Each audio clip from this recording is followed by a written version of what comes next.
राम, तुम्हारी आंखों में आंसू?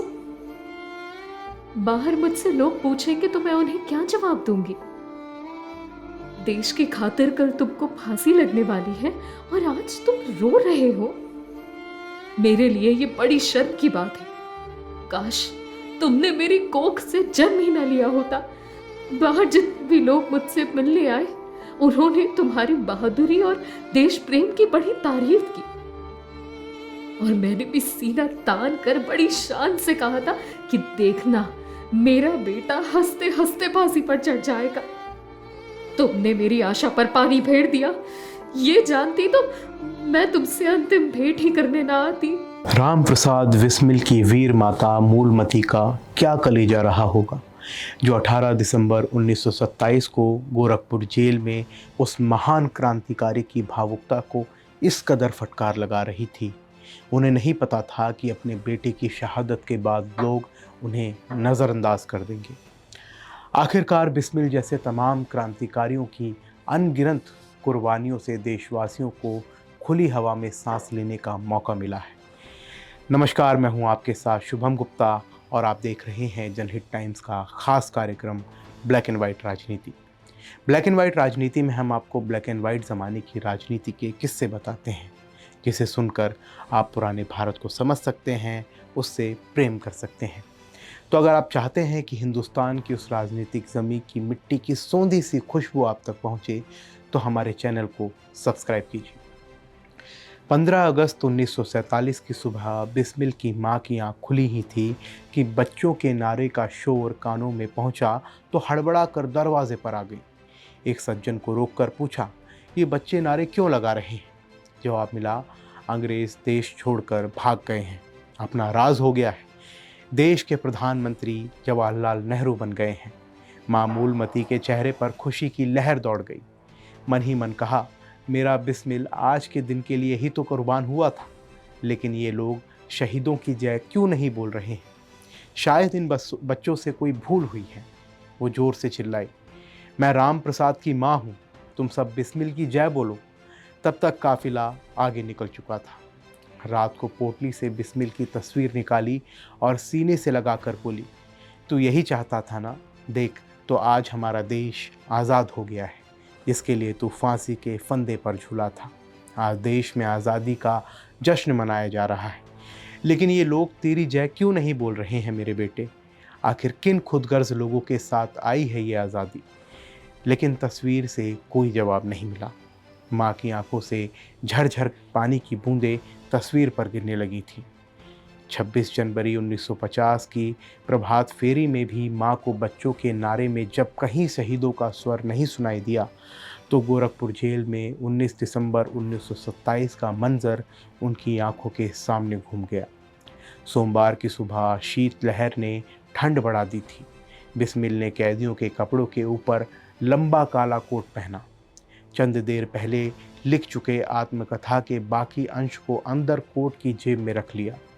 6 बजे जेल का घंटा बजा। 5 मिनट बाद कोठरी नंबर 8 का दरवाज़ा खुला।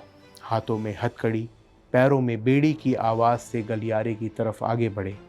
आगे जेलर, बीच में बिस्मिल और पीछे 8 संगीनों से लैस मुस्तैद सिपाही।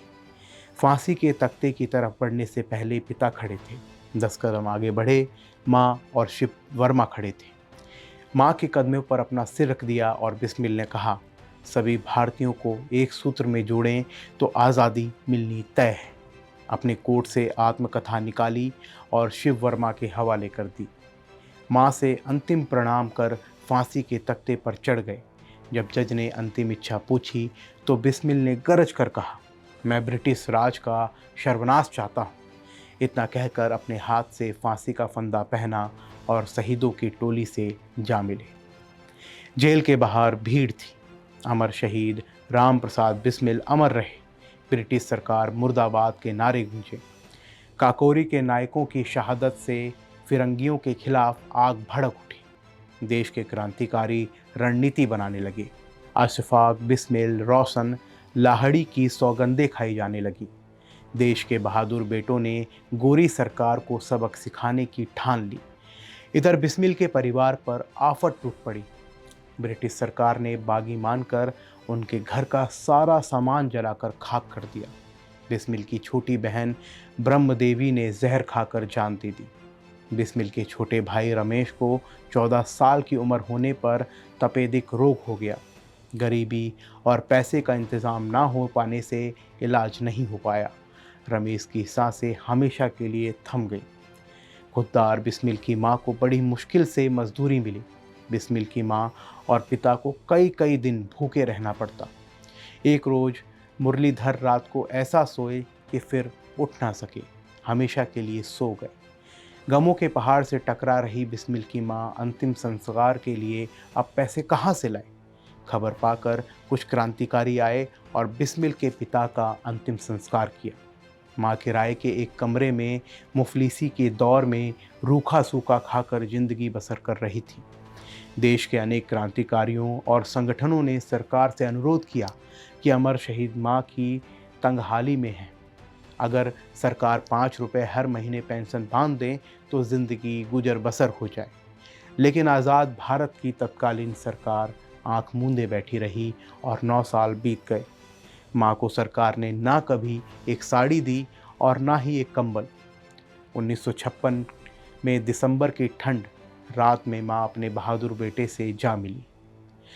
राम प्रसाद बिस्मिल जैसे ना जाने कितने ऐसे क्रांतिकारी हैं जिनकी माँ ने देश की आज़ादी के लिए हंसते हंसते अपने बेटों को कुर्बान कर दिया। लेकिन आज के दौर में कितने ऐसे क्रांतिकारियों को याद किया जाता है, ये हम सब जानते हैं। आज के समय में क्रांतिकारियों को याद करने का मकसद अगर बचा है तो उसके पीछे राजनीति जुड़ी है। क्या जिस मकसद से देश के वीर सपूतों ने अपनी जान कुर्बान की थी वैसा देश में हो रहा है? ये हम सबको सोचना चाहिए। आपको कैसा लगा हमारा आज का कार्यक्रम, हमें कमेंट सेक्शन में ज़रूर बताएं। साथ ही ब्लैक एंड वाइट ज़माने की राजनीति को जानने के लिए, उसके बारे में समझने के लिए जनहित टाइम्स को सब्सक्राइब कीजिए। नमस्कार, जय हिंद।